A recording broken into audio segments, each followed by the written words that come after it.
Hello, and welcome to episode 541 of Prog Review. Today, I'm talking about Steven Wilson's To the Bone. You just have to imagine it. Sold it on eBay. Profit. You know, these things happen because I'm one of those terrible people that does that. You know, I'm terrible. I'm evil. Thumbs down, thumbs down, thumbs down, thumbs down. But we need to talk about this album. It's the 5th studio album by Steven Wilson. He of Porcupine Tree, among other things. It's released on the 18th of August 2017, so we know where we are.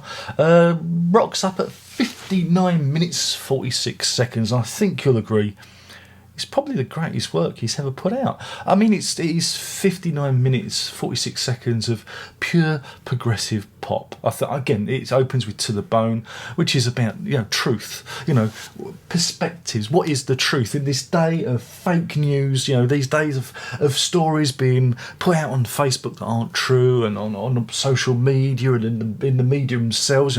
Trump himself, he's going on about the fake news. It's about, what is the truth? This is my truth. Tell me yours. As we all know, the truth is a kind of an aggregate of more than one opinion. It's not really something that you can quantify. Because again, all experience is subjective. So I don't think he really gets to the bottom of it. I think it's something that philosophers will be mulling over for many a years. This goes into Nowhere Now, another fine song. Pariah. He's there. He's doing his thing again with the singer from the other one. I'm not even going to try and say her name. But yeah, they do. What's it? I'm going to say her name. I'm going to do it. She's an Israeli singer, Ninette Tayeb, and she was on A Hand Cannot Erase, I believe. Done a very good vocal performance on that. And so here they are. They're doing it's a duet. Yeah, and I think you probably get your hankies out maybe. Same Asylum as before, a bit more up tempo number. Refuge again. It's about refugees. It's about it's current. It's here in the now. It's a very cutting edge album. He's just there. He's got his finger on the pulse. This is followed by Permeating, but a controversial track. Again, it's Wilson doing what Wilson should be doing. I've always said it, that Wilson should do a pop album, and here he is. Permeating. My only problem with it is the title. It should have been called Hold On or something like that. But it's a fine, breezy. If it had been released earlier, it would have been a summer hit. It would have been a summer song, followed by Blank Takes. Very short.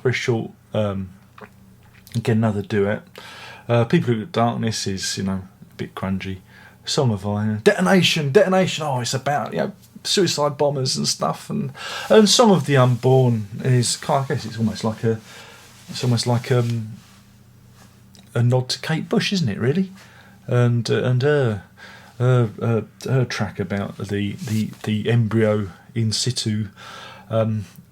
So yeah, there you have it, and I think you'll agree. It's a marvellous piece of music. You can't complain. It's just I can't believe just how fantastic it is now. How his finger is on the pulse here, to produce a very contemporary, upbeat, uplifting, marvellous record, and it's been proven by the chart places. Look at this; it's been number one in Finland. Wow, I didn't know there was a Scottish chart now. Scottish albums, number 2. I'm looking at this from Wikipedia. And of course in the UK, number 3. In America, 58.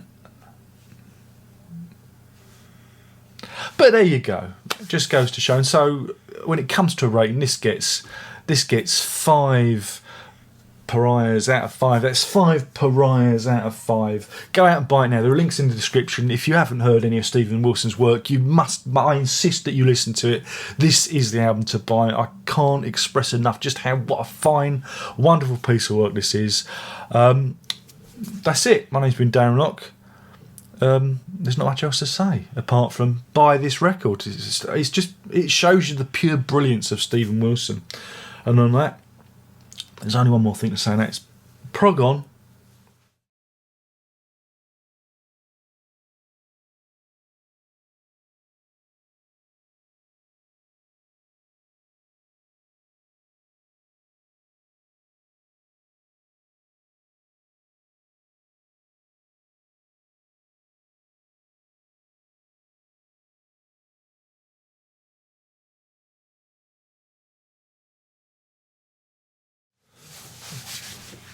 think they've all gone now. Shh. Now this is the real review. That one is that was a smoke screen.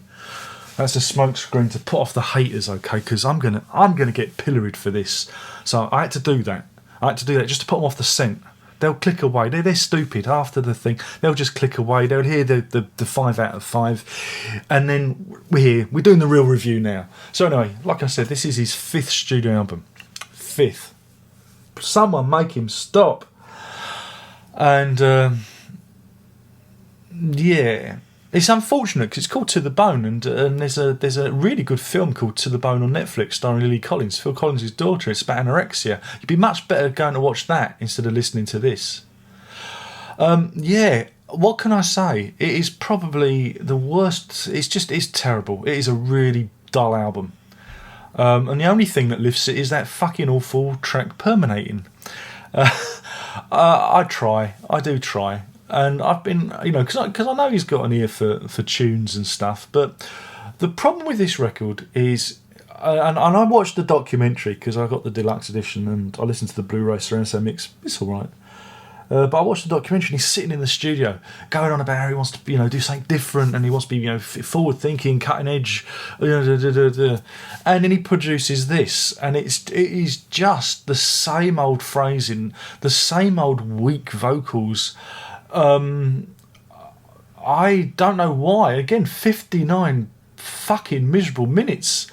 It is hard. It is really hard to sit through this, and I will never understand why people buy into this fluff. I mean, with Hand Cannot Erase, right? I mean, I wasn't a great fan of it, and again, some of it did feel over familiar, but there was an emotional core to it. What was that track called? What was it? Routine. I mean, the problem with that record is, up to Routine, it's fairly strong, and then it kind of just disappears up its own fundament after that. But, there you have the template. And with this album, he's kind of gone more, it's more straight ahead. And you haven't got some of the more interesting structural, the beats and uses of mellotron. You haven't got this. You've got harmonica and stuff like that. Seriously, who likes the sound of a harmonica? It's up there with the violin, isn't it? I've just alienated so many people. But so I listened to this, and I've given it a few listens. Don't tell me I haven't listened to it enough. Don't you tell me that if I need to listen to it more to fall in love with it, because it ain't going to help. I find it, again, it's all a bit, I find it a bit cynical. You have Roger Waters' album where it's coming from a genuine place, and I get the feeling that Stephen Wilson looks around and goes, okay, what shall I do? I know, I'll talk about what's happening now, fake news, refugees, whatever, the political situation at the moment and terrorism and whatnot. Let's mix it all in. And none of it touches me. There's not one moment where I think, yeah, this is working, or this grabs me. Or at least Hand Cannot Erase did. And there was a couple of tracks on the Up Before the Crow Farts that worked. I still think his first album was the best. I really didn't mind that one, but I just do not understand when you feel like he's just serving up the same stuff over and over and over again. And and again, when you got some very interesting players playing on it, I will never understand why and how this guy. It typifies the homogeneity of our culture. Everything's kind of got to be the same. Everything's got to be a little bit samey. This is why people voted to remain in the EU. Everything's got to remain the same. And same. This is with Stephen Wilson's. His music it's safe. It is nowhere near as cutting edge or exciting or as interesting as he thinks it is. Now let me talk about the deluxe edition. The deluxe edition, which was like 50 nicker, don't worry, I got my money back and a bit more, which allowed me to do the Marillion Misplaced Childhood review. The deluxe edition is very disappointing when compared to Hank on It Arrays and what's gone before that. I really like the packaging on those, even though some of the artwork was a bit crass. I really like the packaging of Hank on It Arrays. I thought there was a lot of thought gone into it, a lot of design, a lot of there was a passion there for the product. Whereas here, you've just gone the other way. Yeah, you get the CD, you get a disc full of demos and other rough tracks, instrumental tracks, whatnot. What he does, great, more of the same, great. But the packaging again, you have this very lush booklet, but there's nothing in there. There's there's nothing to read. There's no there's nothing to connect you with the work. There's just lots of shots of the studio and the studio equipment. It's like, yeah, thanks, Steve. And then pictures of him covered in paint. Thanks. So yeah, I mean, I guess because the cover there he is, shirtless, showing off his meagre, I imagine, vegan frame. Put your bloody shoes on. That's it. He's raw. He's stripped back. It's to the bone. But I think the design of the actual deluxe edition is very, very disappointing. And then you get the Blu-ray. Blu-ray's good. You get, like I say, 5.1 mix, which is is good. He does what he does. I think you get some instrumentals on there as well, and you get what else do you get? You get that documentary, which is interesting. I like watching documentaries, but he does come across, he doesn't come across too well in it. He never does in any of his interviews. He comes across as a bit of a, I know he jokes and makes fun of that, but he does come across as a little bit pompous in places. And I'm sure he really isn't. I'm sure he's a really nice guy. But whoever is managing him or telling him what to do, they really need to say, Steve, you need to be a bit more human, instead of going on about, again, his self-importance. And there is, an air of self-importance that is palpable. And, again, it colours your opinion of the record. Because, hey, I'm important. I'm doing something important here. And then you listen to the record, you go, no, you're not, mate. No, you're not. And then to say that, he's inspired by, these great albums of the 80s, So, Hounds of Love, Colour of Spring, Tears for Fears, his last one. So in the Seeds of Love, not the other one where Roland Orzabal did it on his own, the proper one. And I can't hear any connection between this and those. I don't, there's none of the creativity, none of the space. Again, there's a real lack of space on this. Everything seems to be really kind of, well, that's just me. Maybe it's just me. Maybe I'm just listening to it wrong. I thought it was just there was an urgency, and also you get the feeling that some of the songs weren't at all. They were kind of jam songs. That there was no real structure there, and because there's a lot of fade outs, and instead of songs, I don't mind songs fading out. Genesis did it. People, Gabriel fades songs out, but you get the feeling that sometimes some of these songs aren't are a little bit half baked. They're not as planned or as written as they should be. Am I saying that properly? And I hear nothing. I mean, permeating. It's ABBA and ELO. I mean, I like ABBA, but ELO. Oh, fuck me. And that's just about it. And it's not a bad pop song. I mean, it's probably the strongest thing on the record, actually. But permeating. He has to call it that. Why couldn't he call it Hold On? Why?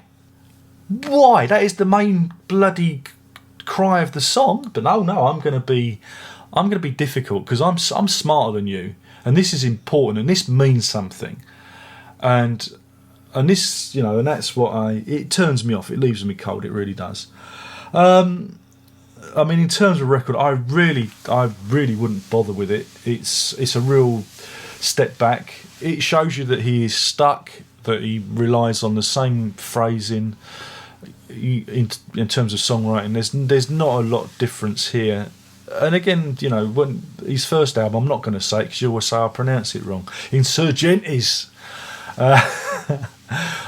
His first album is still, I think, the best bet for me. I think it's because, again, it kind of appeared under the radar, and and I think now he's kind of having to live up to the hype, and that's that's a shame. I wish I wish it had worked out better. But yeah, it's a shame. It's a shame. But anyway, don't bother. Don't waste your time. It gets 1 pariah out of 5. 1 pariah out of 5, and especially Deluxe edition, which I think is a real turn off. I don't think there was a CD and Blu-ray or CD and DVD edition this time, which is a great shame. I think he missed a trick there. It was like, if you want the 5.1, it's either going the Blu-ray route or the Deluxe edition. But yeah, I don't know. So it's a shame. It's a shame. But yeah, and now we can stop talking about him.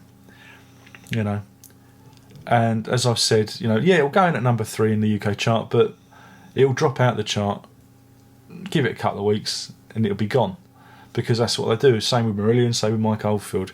They hit the top, near the top 5 or whatever, and then they fall, because that is symptomatic and shows just what a state our music industry is in. It's not like the old days when albums used to hang around. In fact, albums do hang around in the chart, but they're not by the likes of Wilson, Marillion, and Oldfield. And so when they say, "Oh, we made such and such," yeah, that's just a sound surge. It's not. It doesn't mean anything. It's not consistent, and that's what's important about music that has longevity. It's consistency, and at least this is consistent. It's another Stephen Wilson album. If you like it, if you like what he's done before, you're gonna eat this up. You're gonna eat this up, and ask for seconds. So there you go. So anyway, that's it. My name's been Darren Locke. I've been talking about Stevie Weasel's "I've Got a Boner." You're never going to get a boner listening to this.